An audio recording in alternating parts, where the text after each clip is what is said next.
Hello everyone, गिल्ज mentor के officially YouTube channel पर मैं आप सबका वेलकम करता हूं। रोजगार समाचार में आप सबके लिए बहुत ही अच्छी एक न्यूज़ है। ब्रेकिंग न्यूज़ मैं आप तक लेकर आया हूं। पूरी जानकारी बताऊंगा कि एलडीसी यूडीसी यानी सीनियर असिस्टेंट और जूनियर असिस्टेंट की वैकेंसीज आउट हुई हैं। पूरी जानकारी आपको बताऊंगा, कौन कौन फॉर्म भर सकता है, क्या क्या एलिजिबिलिटी रखी गई है, आपका सिलेक्शन कैसे होगा, फॉर्म कब से कब तक भर सकते हैं, और इसके बाद में अगर आपका सिलेक्शन रिटन पेपर से होगा तो उसका सिलेबस क्या होगा, और आपकी प्रॉपर फॉर्म भरने की प्रोसीजर क्या रहने वाली, पूरी जानकारी मैं आपको इस एपिसोड में देने वाला हूं। अगर आप चाहते हैं कि आप तक ऐसी सरकारी नौकरी के संबंध में सबसे पहले आप तक अपडेट पहुंचे तो आप इस चैनल को जरूर सब्सक्राइब करें, साथ में बेल आइकन को प्रेस करना नहीं भूलिएगा। डिस्क्रिप्शन बॉक्स में दिए गए हमारे इंस्टाग्राम, टेलीग्राम, व्हाट्सएप ग्रुप पर क्लिक करके आप जुड़ सकते हैं, जहां पर आपको सबसे पहले इंपॉर्टेंट अपडेट भेजी जाती है, ताकि आप तक सबसे पहले इंपॉर्टेंट अपडेट का आपको फायदा मिल सके और उसकी पूरी जानकारी आप टाइम टू टाइम ले सकें। अगर आप पंजाब गवर्नमेंट में पीएस पीसीएल के संबंध में और चंडीगढ़ गवर्नमेंट के संबंध में अगर पेपर की तैयारी कर रहे हैं तो आपके लिए हमने टेस्ट सीरीज एक तैयार की है, जिसकी पूरी जानकारी आपको डिस्क्रिप्शन बॉक्स में दिए गए लिंक पर क्लिक करके मिल जाएगी। तो अपने अकॉर्डिंग पैकेजेस आप चूज कर सकते हैं, और जिसके साथ में आपको फ्री में स्टडी मटेरियल भी दिया जा रहा है, ई बुक्स और साथ में पीडीएफ्स दिए जा रहे हैं, जिससे कि आप अपने वर्क को रिवीजन कर सकेंगे। तो आप देरी मत करिएगा, जल्दी से करिएगा और अपना जो भी प्लान है उसमें आप एनरोल कर लीजिएगा। ये जो वैकेंसी है, केंद्रीय आयुर्वेदिक विज्ञान अनुसंधान परिषद यानी central council for research in Ayurvedic science के अंदर वैकेंसीज निकाली गई हैं। पूरी जानकारी बताऊंगा कि ऑनलाइन फॉर्म आप 20 यानी 20 नवंबर से भर सकते हैं, और इसकी लास्ट डेट होगी वो 19 दिसंबर 2019 होने वाली है। इसमें दो तरीके की पोस्टें निकाली गई, एक तो एलडीसी है और दूसरा यूडीसी है। एलडीसी की बात करें तो आपके पास टोटल 52 वैकेंसीज हैं, और यूडीसी की बात करें तो टोटल 14 वैकेंसीज हैं। राइट, अब इसमें आपको फॉर्म कैसे भरना है? फॉर्म आपको ऑनलाइन भरना है, जिसका लिंक मैं आपको डिस्क्रिप्शन में दे दूंगा, जहां से आप डायरेक्ट क्लिक करके फॉर्म भर सकते हैं। पर्टिकुलर यहाँ पर कुछ बातों का आपको ख्याल रखना होगा, जैसे कि हम एलिजिबिलिटी की बात करते हैं तो एज आपकी 18 से लेकर 27 साल तक होनी चाहिए। As per the rule regulation के मुताबिक आपको एज में छूट दी जाएगी। मैंने सभी जो मेन पॉइंट है उनको हाईलाइट कर रखा है, जिससे कि आप बेहतर तरीके से समझ सकें। पर्टिकुलर सेशन को शेयर कर दो, ताकि आपका रिलेटिव, आपका दोस्त, आपके जान पहचान, आपके अगल बगल में कोई ना कोई है जिसको बहुत ज़रूरत है सरकारी जॉब की, तो उसके लिए बहुत अच्छा ये गोल्डन चांस है, गोल्डन अपॉर्चुनिटी हो सकती है। राइट, अब नंबर 3 पर क्वालिफिकेशन आपके पास यूडीसी के लिए तो आपके पास क्या होनी चाहिए? डिग्री होनी चाहिए, और एलडीसी के लिए आपके पास 12वीं होनी चाहिए। याद रखिएगा कि एलडीसी में, यूडीसी में किसी प्रकार का कोई टाइपिंग टेस्ट नहीं होगा, और बल्कि एलडीसी में आपके पास टाइपिंग टेस्ट होगा, जिसमें ख्याल रखना होगा या तो 35 वर्ड इंग्लिश में होने चाहिए या फिर 35 वर्ड हिंदी में होने चाहिए, और ये जो टाइपिंग है आपकी कंप्यूटर पे होगी, दोनों की साथ में नहीं होगी, अलग अलग होगी। मतलब कि या तो आपको इंग्लिश की आनी चाहिए या फिर आपको हिंदी में आनी चाहिए। राइट, तो ये ऐसा नहीं कि आपको हिंदी और इंग्लिश दोनों की करवाएंगे, नहीं, किसी एक की होगी। अब schedule of written examination and skill test for LDC and UDC. देखो, रिटन एग्जामिनेशन की जहां तक बात इन्होंने की है, डेट एंड मंथ, ठीक है, और अपर डिवीजन के लिए इन्होंने कहा है कि एलडीसी और यूडीसी का पेपर आपका सेपरेट, यानी इन्होंने कहा है कि particular LDC and UDC will be held on the same day in the different session. मतलब कि जैसे उन्होंने यूडीसी का मॉर्निंग कर देंगे और एलडीसी का इवनिंग कर देंगे, डेट और टाइम आपको इसके लिए पर्टिकुलर इसको अपडेट आपको कर दी जाएगी। टाइपिंग की बात है तो टाइपिंग यहाँ पर रिटर्न रिजल्ट के बाद में ही आपको टाइपिंग के लिए बुलाया जाएगा, जो स्किल टेस्ट होगा। इसके बाद में यानी सेंटर ऑफ रिटन एग्जामिनेशन है तो आपका दिल्ली है, औरंगाबाद है, चेन्नई है, कलकत्ता है, गुवाहाटी, लखनऊ और चंडीगढ़ आपका सेंटर होने वाला है।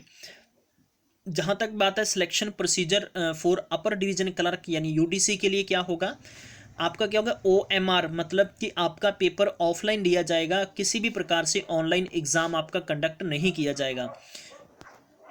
एमसीक्यू बेस आपका पेपर होगा, और एमसीक्यू बेस का सिलेबस क्या होगा ये भी मैं आपको जानकारी दे देना चाहता हूँ। एलडीसी की बात है तो एलडीसी में भी आपके पास प्यारे दोस्तों, यानी आपका जो एग्जाम है वो OMR सीट पर होगा। राइट, एमसीक्यू बेस का होगा, और जितने भी कैंडिडेट्स इसमें सिलेक्शन अपना करवाएंगे उन्हीं को आगे स्किल टेस्ट में बुलाया जाएगा। इन्होंने बताया कि यहाँ पर पर्टिकुलर है रेशियो दे रखा है इन्होंने, will be called for the typing test of 1/4 का होगा, 1 vacant post and 4 candidates will be called. मतलब एक पोस्ट के लिए 4 लोगों को बुलाया जाएगा। अगर आपकी 52 पोस्ट हैं तो 52 × 4 कर लीजिए, तो लगभग मैं कह सकता हूँ 225 कैंडिडेट्स को यहाँ पर कॉल किया जाएगा। Right. Typing test lower division clerk के लिए होगा, एलडीसी के लिए होगा, तो इसमें पूरी आपको जानकारी दे रखी है, इसका आप स्क्रीनशॉट ले सकते हैं जिससे कि आप बेहतर इन चीज़ों को समझ सकेंगे। स्कीम ऑफ एग्जामिनेशन की बात हो रही तो एमसीक्यू बेस का पेपर होगा, जिसमें कि आपका पेपर देख सकते हैं आप फ्रेम कैसे होगा, जिसमें कि बिल्कुल सेम डिट्टो का डिट्टो पेपर जैसे कि आप एसएससी में देखते हैं वैसा रखा गया है। जनरल इंटेलिजेंस यानी 50 क्वेश्चन 50 मार्क्स के होंगे। इंग्लिश आपकी 50 क्वेश्चन 50 मार्क्स का होगा। न्यूमेरिकल एप्टीट्यूड 50 क्वेश्चन 50 मार्क्स का होगा। जनरल अवेयरनेस 50 क्वेश्चन 50 मार्क्स का होगा। 200 क्वेश्चन 200 मार्क्स का होगा और 120 मिनट का टाइम मिलेगा पेपर अटेम्प्ट करने के लिए। ठीक है। रीजनिंग है, बिल्कुल कंप्लीट रीजनिंग आएगी। इंग्लिश की बात करें तो आपको इनमें दे रखा है कि addition to the testing of candidates understanding the English language, its vocabulary, grammar, sentence structure, synonyms, antonyms and their correct uses, जैसे कि आपको लिखने का भी तजर्बा होना चाहिए।